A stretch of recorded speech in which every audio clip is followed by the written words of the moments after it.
Inspiration chassidique du jour, 4e jour du mois de Hadar. Rav Yosef Rougin, aussi appelé communément le Gaon de Rogatchov, était Rav dans la ville de Dvinsk, en Lettonie. Il était connu pour son génie et son érudition hors pair dans tous les éléments et sujets de la Torah.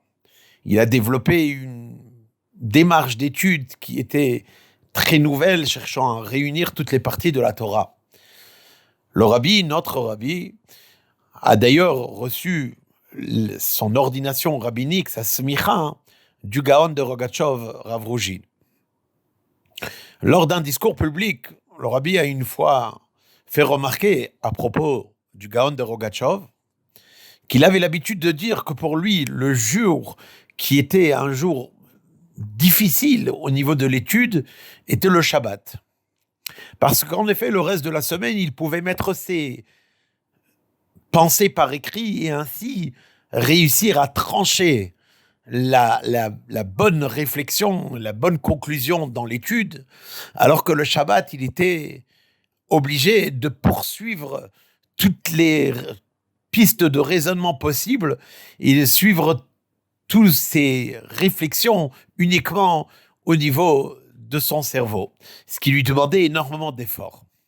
En effet, la propagation du flux du cerveau, le fait que celui-ci il peut continuer à se développer à l'infini, est en réalité à un niveau inférieur dans le cerveau.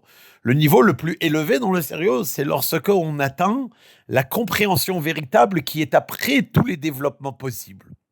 C'est ainsi qu'on nous raconte que le rabbi Dovber, le deuxième rabbi de Lubavitch, l'Admour Haïm Tsaï, quand il faisait un discours de Chassidut à Mahamar, et qu'il y avait pourtant un silence absolu autour de lui, il avait pourtant l'habitude de dire « Cha, cha » comme demandant le silence. Son petit-fils, Rabbi Shalom Dovber, arrière-petit-fils, allait expliquer à ce sujet que l'Admour Haïm Tsaï, Rabbi Dovber, il se parlait à lui-même et il demandait ainsi à ce que son flux de réflexion et ses pensées qui développaient plusieurs pistes de réflexion, eh bien, il puisse atteindre ce niveau de la connaissance absolue qui est d'ailleurs écrit dans le Zohar, celui de l'intellect caché qui existe chez les sages véritables. Kol Tov.